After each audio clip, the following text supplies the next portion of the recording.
नमस्कार, मैं हूं आशीष प्रमोद गोस्वामी। स्वागत है आप सभी का हमारी इस खास पेशकश में खुर्सान का खूनी खेल। चलिए सबसे पहले हम आपको कुछ तस्वीरें दिखाते हैं जिसे देखकर आप सिहर जाएंगे। किस तरह से अफगानिस्तान में लोगों पर जुल्म ढाया जा रहा है। आप इन तस्वीरों को देखकर अंदाजा लगा सकते हैं कि दो आतंकी संगठन तालिबान और आईएसआईएस के बीच कैसे उनकी जिंदगी फंसी हुई है। यह आतंकी लोगों की जान के प्यासे बन बैठे हैं।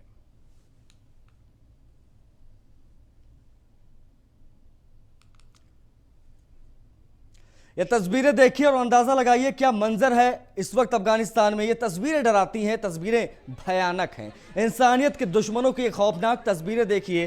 किस तरह से आईएसआईएस और तालिबान का आतंक अफगानिस्तान पर टूट पड़ा।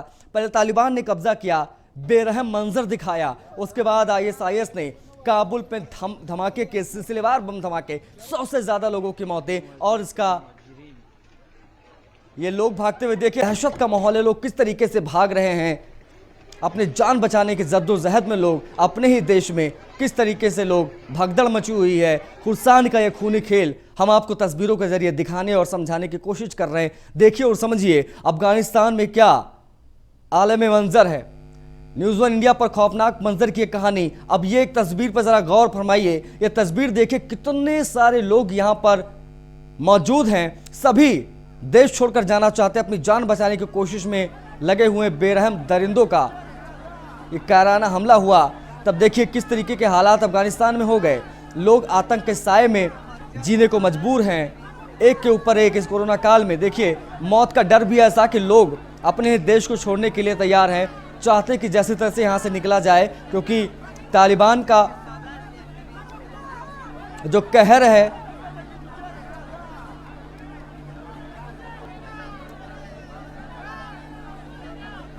तो आतंक के साए में अफगान है। और ये तस्वीरें देखिए किस तरीके से लोग नाले में खड़े हो गए हैं। जान बचाने के लिए जद्दोजहद करते लोग सड़क पर जब जगह नहीं मिली तो लोग नाले में उतर गए। और ये भीड़ देखिए और समझिए कि कितनी डरावनी तस्वीरें हैं। ये लोग किस तरह से दहशत के साए में जीने को मजबूर हैं। बेरहम दरिंदों का जो वहां पर हमला हुआ उसके बाद की तस्वीरें देखिए।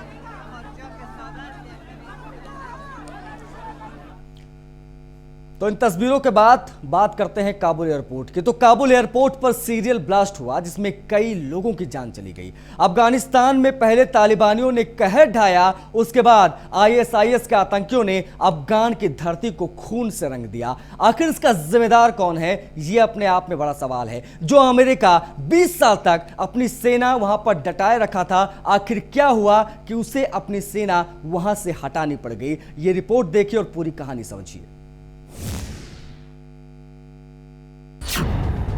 काबुल हमले से अमेरिका में खलबली। अफगान में खूनी हमले का जिम्मेदार कौन? अमेरिका की जिम्मेदारी अफगान को पड़ी भारी। बारूद के ढेर पर बैठा अफगानिस्तान। इन दिनों अफगानिस्तान में जो हो रहा है उससे पूरी दुनिया डर रही है। 20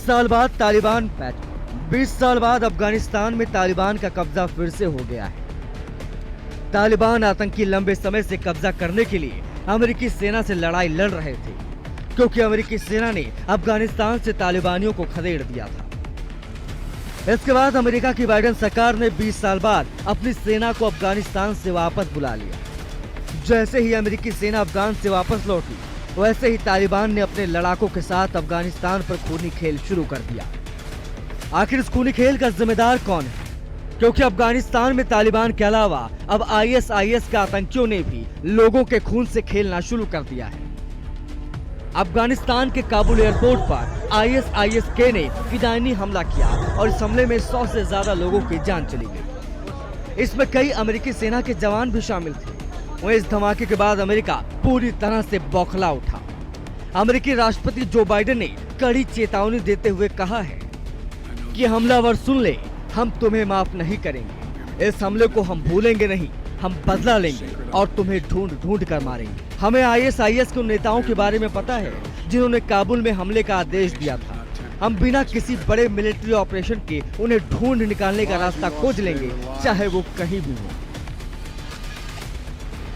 लेकिन सवाल उठता है कि आखिर इसका जिम्मेदार कौन है, क्योंकि रक्षा विशेषज्ञों की माने तो अमेरिका ने बिना तैयारी किए अपनी सेना को बुलाया।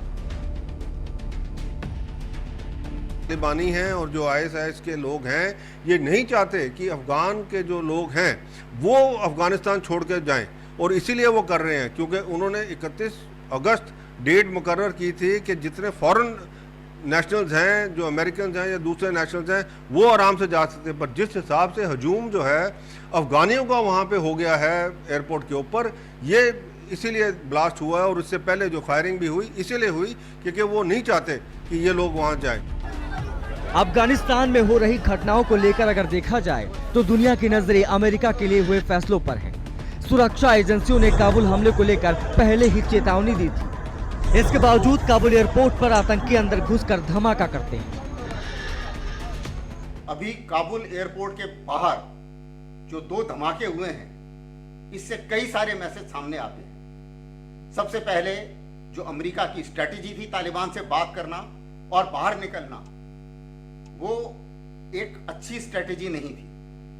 दूसरी बात, बाहर निकलने की बात सही है, लेकिन प्लान तो सही होना चाहिए था। जो इवैक्यूएशन प्लान था वो भी सही नहीं था। अगर आप एयरपोर्ट पे बैठे हैं, पूरा रास्ता सिक्योर नहीं है, तो लोग एयरपोर्ट पहुंचेंगे कैसे? तो ऑब्वियसली वो तो डिले होगा ही। तीसरी बात, आईएसआईएस अटैक करेगा, ये इंफॉर्मेशन सभी के पास थी, बहुत सारे देशों ने दी थी, बहुत सारी एजेंसीज ने दी थी। लेकिन उसके बावजूद ये विश्वास करना कि तालिबान उनको रोक पाएगा, ये बिल्कुल गलत है। तालिबान आईएसआईएस को कंट्रोल नहीं कर सकता। काबुल धमाके के बाद भारतीय chief of defence staff general Bipin Rawat के मुताबिक तालिबान ने जिस तेजी से अफगानिस्तान पर कब्जा किया, उससे भारत भी हैरान है। जनरल रावत ने माना है कि भारत को भी आशंका थी कि तालिबान एक दिन अफगानिस्तान पर काबिज हो जाएगा, लेकिन यह सब इतनी तेजी से हो जाएगा ये किसी ने नहीं सोचा था। उनके मुताबिक 20 साल बाद भी तालिबान बिल्कुल नहीं बदला है। अफगानिस्तान पर तालिबान के कब्जे और इसके भारत पर संभावित असर का जिक्र करते हुए जनरल रावत ने कहा कि अगर तालिबान के कंट्रोल वाले अफगानिस्तान से भारत की तरफ किसी भी तरह की आतंकी गतिविधियां हुई तो हम तेजी और सख्ती से कार्रवाई करेंगे। The fellow has already brought out what the issues are in Afghanistan. All that I would say is everything that has happened was something that had been anticipated. Only the timelines have changed. So from the Indian perspective, we were anticipating a Taliban takeover of Afghanistan. We were concerned about how the terrorist activity from Afghanistan could overflow into India. And so to that extent, our contingency planning had been ongoing and we are prepared for that. Bharat की तरफ से उन आतंकवादियों के लिए कड़े शब्दों में एक चेतावनी के तौर पर भी इस बयान को देखा जा रहा है। Bureau report, news 1 India. तो अफगानिस्तान बारूद की ढेर पर बैठा है, अगर ये कहें तो कुछ गलत नहीं होगा। मौजूदा स्थितियों को समझने के लिए हम सीधा आपको लिए चलते हैं। हमारे साथ रक्षा विशेषज्ञ बीएन झा जी जुड़ गए हैं। बीएन जी, सबसे पहले आपसे समझना चाहूंगा कि जो काबुल में धमाके हुए हैं, सिलसिलेवार बम धमाके हुए हैं, 100 से ज्यादा लोगों की मौत है, जिम्मेदार किसको मानते हैं आप? जिम्मेदार किसको माने, ये बहुत कॉम्प्लेक्स सवाल है, लेकिन 2 शक की जो सुई जाती है वो एक तो ये कि ये इंटेलिजेंस खबर जो थी ये आज से 4-5 दिन पहले से ही थी कि वहां पे धमाका होने वाला है। ये वेस्टर्न सोर्सेस को ही पता था। और ये खबर तालिबान के जो सिक्योरिटी चीफ हैं हक्कानी, जो हक्कानी, जिस हक्कानी के ऊपर में सिर में अमेरिकी ने करोड़ों डॉलर का इनाम रखा था, वो आज काबुल का सिक्योरिटी चीफ है।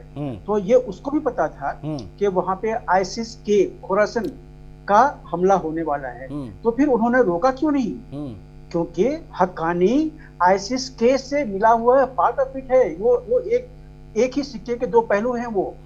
और दूसरी चीज, एक बहुत इंपॉर्टेंट चीज अभी पिछले 5-6 दिन में हुई है, जो हम लोगों में से बहुत लोगों ने मिस कर दी है। वो ये था कि पाकिस्तान ने आज से 6 दिन पहले अनाउंस किया था कि उसके फॉरेन मिनिस्टर काबुल जाएंगे और जा किस लिए जाएंगे तो पता नहीं था, लेकिन काबुल जाएंगे। अभी जो कुरैशी को वहां पे जाना था वो एक ही मकसद के लिए जाना था कि अफगानिस्तान को किस तरह से एक्सप्लॉइट किया जाए।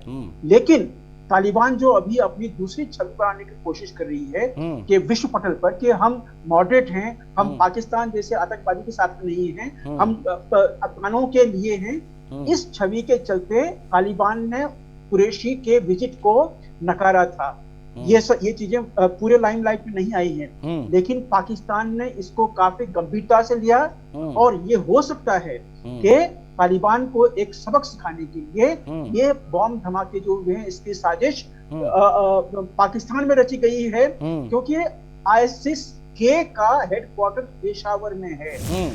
पेशावर से कंट्रोल होता है, आईएसआई से कंट्रोल होता है। तो हमें कोई इसमें शक नहीं होनी चाहिए, क्योंकि ये जो जिहादी ये जो आत्मघाती हमला हुआ है, फिदाई हमला हुआ है, इसका विश्व गुरु अभी कौन है? पाकिस्तान। जाहिर सी बात पाकिस्तान में ही इस तरह के जो फिदाइन हमले हैं इसकी ट्रेनिंग दी जाती है, और यही फिदाइन हमले हमने वहां पे काबुल में देखे हैं। तो इसमें मुझे कोई शक नहीं होगा कि कल को जब कोई एक डीप सीटेड इन्वेस्टिगेशन दिखाएगी तो उसमें ये कहा जाएगा कि ये पाकिस्तान द्वारा इंसाइट किया गया था। उन्होंने अपने आईएसआईएस के को कहा था कि जाके वहां पे हमला करो, और चूंकि हक्कानी उससे मिला हुआ है तो हक्कानी इसी का एक पहलू है। तो ये सभी एक ही चक्के बट्टे के जो होते हैं ये सब वही हैं, चाहे तालिबान ले लीजिए, हक्कानी ले लीजिए, आईएसआईएस के ले लीजिए। बिल्कुल सर, लेकिन एक चीज और आपसे समझना चाहूंगा, कहीं ना कहीं देखिए एक तरह से अगर देखा जाए तो पाकिस्तान खुद के लिए भी गड्ढा खोद रहा है। इस पर आपसे चर्चा करेंगे कि आखिर ऐसा क्यों हो रहा है, लेकिन इस हमले के बाद अमेरिका में भी खलबली मची हुई है। अमेरिका की तरफ से अगला स्टेप क्या हो सकता है, क्योंकि बाइडेन ने अपने इरादे जाहिर कर दिए हैं सर? देखिए, बाइडेन ने क्या कहा है इसको आपको दो तरह से लेना पड़ेगा। एक तो जो उसने कहा उसको फिल्टर करके सुनिए, क्योंकि अभी बाइडेन का कंपल्शन है कि वो तालिबान को रिकॉग्नाइज करने की कोशिश कर रहा है, तालिबान को वो मॉडरेट ठहराने की कोशिश कर रहा है। जबकि अमेरिका में ही, अमेरिकी सैनिक सेना में बहुत सारे ऐसे लोग हैं जो ये चाहते हैं कि Biden as a commander in chief उसका कोर्ट मार्शल हो, क्योंकि ये बाइडेन की कमजोरी है कि उन्होंने ये धमाका होने दिया कि उन्होंने पूरी तालिबान को अपनी सारी सत्ता सौंप दी कि जितने लगभग $60 बिलियन के मिलिट्री हार्डवेयर थे अफगानी सेना के पास, वो उन्होंने तालिबान को सौंप दी। तो ये सब करके तो अब तालिबान आपको वहां पे मारेगा ही, चाहे तालिबान वो अपने नाम पे मारे, चाहे आईएसआईएस के नाम पे मारे, चाहे हक्कानी के नाम पे मारे, चाहे पाकिस्तानी के नाम पे मारे। और एक और चीज जान लीजिए, तालिबान के छाते के तले, अम्ब्रेला के तले और 21 जिहादी संगठन हैं जो पाकिस्तान के हैं, और पाकिस्तान के अभी लगभग 40,000 जिहादी जो हैं वो अफगानी सीमा में हैं, वो काबुल में भी हैं। तो इन सब चीजों के परिप्रेक्ष्य में बहुत सारे अमेरिकन सैनिक ये सोचते हैं कि बाइडेन का कोर्ट मार्शल होना चाहिए as a commander in chief. तो इसमें बाइडेन का भी हाथ है। और दूसरी चीज जो मैं आपको बता रहा था कि आप वो भी सुने जो बाइडेन कह नहीं रहा है। बाइडेन ये कभी नहीं कह रहा है कि उसका तालिबान से क्या साठगांठ है, और ये आपको जानना पड़ेगा, क्योंकि जब उन्होंने साइन की थी एग्रीमेंट, पीस अकॉर्ड जब साइन की थी 29 फरवरी लास्ट ईयर को 20 को, तो वो तो सिग्नेचर तालिबान के साथ नहीं हुआ था। तो जब तालिबान को आपने ये सब कुछ साइन करके दिया हुआ है तो तालिबान तो आपको हटाएगा ही वहां से। आपने 4 बेसिक प्रिंसिपल पे साइन किए थे। पहला था कि जब अमेरिकी सेना वहां से हटेगी तो आप उस पर हमला नहीं करोगे। उन्होंने हमला नहीं किया, लेकिन कल 13 लोग मारे गए, 13 सैनिक मारे गए हैं। 13 ही नहीं और भी मरे हैं, लेकिन खबर जो आई है जो उन्होंने ऑफिशियली एक्नॉलेज किया हुआ 13 मारे गए। तो पहला ही सिद्धांत को आपका नकार दिया तालिबान ने। दूसरा कि कोऑर्डिनेटेड वहां से रिमूवल होगा एलाइड फोर्सेस का, वो आप कर रहे हैं। तीसरा, तालिबान सीज फायर साइन करेगा अफगान सरकार के साथ में, वो नहीं किया। चौथा, तालिबान और अफगान सरकार साथ मिलकर बैठेंगे कि पावर शेयरिंग कैसे हो, तो पावर शेयरिंग का भी बात ही नहीं है, क्योंकि उन्होंने हर तरह से चढ़ाई कर दिया और जो अफगानी सरकार था उसको तो कहने का मतलब है सर कि एक तरीके से अगर देखा जाए तो ये अमेरिका की जिम्मेदारी थी बहुत बड़ी कि वहां पर हालात नियंत्रण में रहे, क्योंकि इनके ही सैनिक वहां गए थे और बाइडेन के कहने पे ही सारे सैनिक वापस आ रहे थे और काबुल में धमाके में कई सारे अमेरिकी सैनिक भी मारे गए और ना जाने कितने लोग वहां पर जो बेगुनाह थे वो मारे गए। पाकिस्तान पर आता हूं सर, और ये पूरी रणनीति आपसे पूरा खाका जो खींचा गया है वो जरा हमें तफसील से समझाइए कि ये जो पाकिस्तान है, क्योंकि जैसा कि आपने जिक्र किया, क्योंकि पाकिस्तान में कई सारे आतंकी संगठन है जिससे हम यानी हिंदुस्तानी भी परेशान है, फिर चाहे वो जैश ए मोहम्मद हो, इंडियन मुजाहिदीन हो या लश्कर तैयबा हो,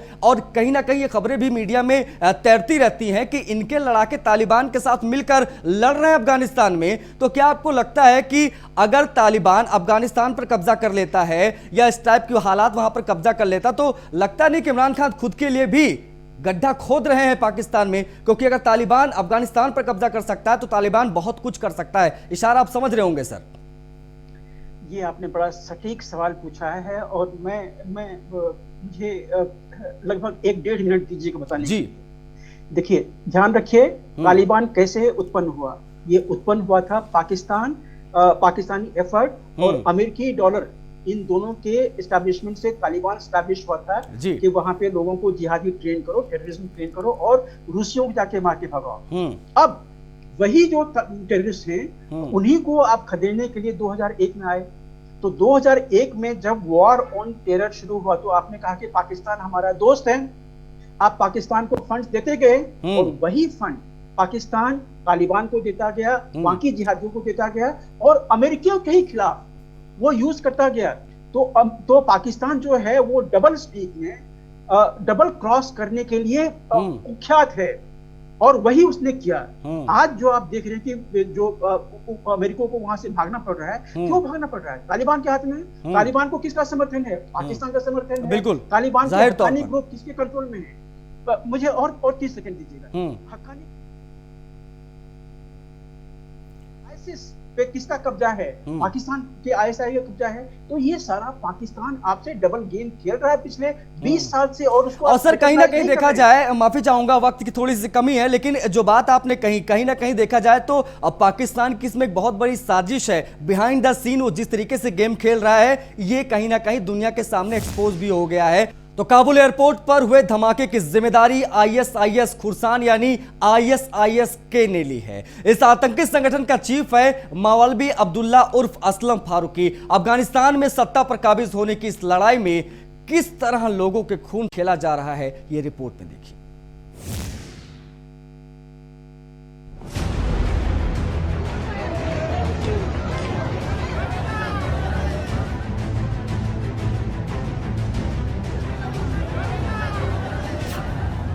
ये धमाका खुरासानी है, खून से लथपथ अफगानी है।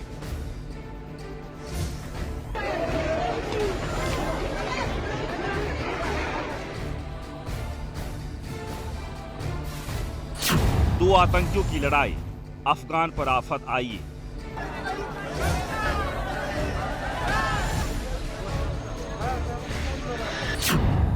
सिसक रही जिंदगियां, तड़प रहा अफगानिस्तान।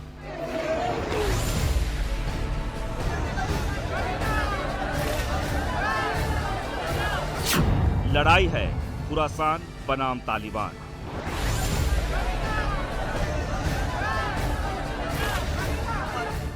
तालिबान के कहर से अफगानिस्तान पहले ही कराह रहा था। ऐसे में अब आईएसआईएस खुरासान के फिदायनी हमले से अफगान की धरती खून से लथपथ हो गई है। काबुल एयरपोर्ट पर हुए धमाके में 100 से ज्यादा लोगों की जान चली गई और 200 से ज्यादा लोग घायल हैं। वहीं इस धमाके की जिम्मेदारी आईएसआई खुरासान यानी आईएसआई के ने ली है। इस आतंकी संगठन का चीफ है मौलवी अब्दुल्ला उर्फ असलम फारूकी। फारूकी पाकिस्तानी नागरिक है और खुरासान का चीफ बनने का सफर उसने पाकिस्तान से शुरू किया। उसके बाद लश्कर और तहरीक जैसे प्रतिबंधित आतंकी संगठनों से भी जुड़ा। ये बात उसने तब कबूल की थी जब अफगानी एजेंसियों ने उसे अरेस्ट किया था। आईएसआईएस के एक खूंखार आतंकी संगठन है। आईएसआईएस और तालिबान दोनों ही कट्टर सुन्नी इस्लामिक आतंकी हैं, फिर भी दोनों एक दूसरे का विरोध करते हैं।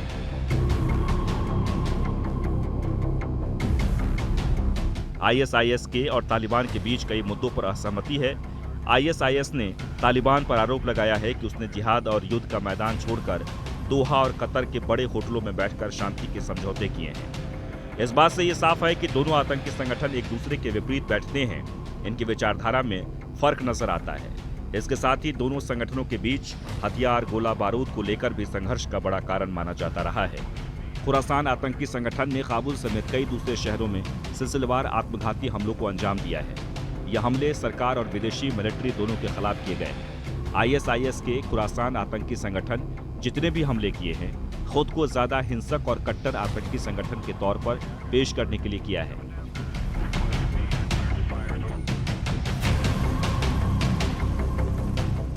27 मार्च 2020 को काबुल गुरुद्वारे पर भी ब्लास्ट किया गया था। इस हमले में 26 अफगान सिख और एक भारतीय सिख की मौत हुई। फारूकी पाकिस्तान के खैबर पख्तूनख्वा प्रांत के उरा कजे जिले का रहने वाला है। वो मोमाजय कबीले से ताल्लुक रखता है। अफगानिस्तानी एजेंसियों ने उसे 4 पाकिस्तानी नागरिकों के साथ गिरफ्तार किया था। फारूकी ने एजेंसियों को बताया था कि ISIS की जड़ें पाकिस्तान के रावलपिंडी में ही हैं। इसके बाद उसे बगराम जेल भेज दिया गया था। लेकिन अफगानिस्तान में तालिबानी हुकूमत होने के बाद दूसरे कैदियों की तरह फारूकी को भी रिहा कर दिया गया था। तो चलिए अब हम आपको बताते हैं कि आखिर ISIS का खुरासान मॉड्यूल क्या है।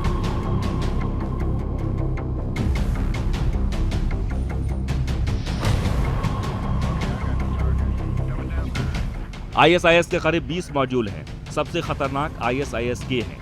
दक्षिण एशिया में खुरासान का नेटवर्क सबसे मजबूत है। ISIS का मॉड्यूल इस वक्त सबसे ज्यादा सक्रिय है। ISIS तालिबान के उन लड़ाकों को भर्ती करता है जो तालिबान छोड़कर आते हैं। तालिबान छोड़कर आए लड़ाकों को कमांडर बनाता है। उज्बेक, ताजिक, बीगर और चेचनिया से युवाओं की भर्ती करता है। अब अफगानिस्तान में नया ठिकाना बनाने की कोशिश है। ISIS के गुट का अलकायदा से गठजोड़ है।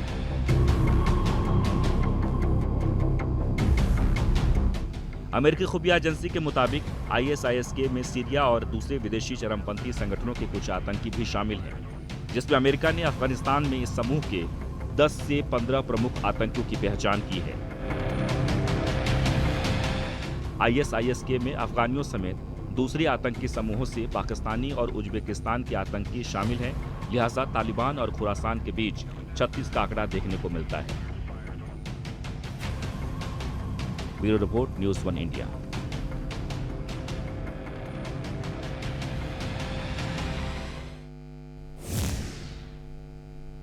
इस रिपोर्ट के साथ इस बुलेटिन में फिलहाल इतना ही। नमस्कार।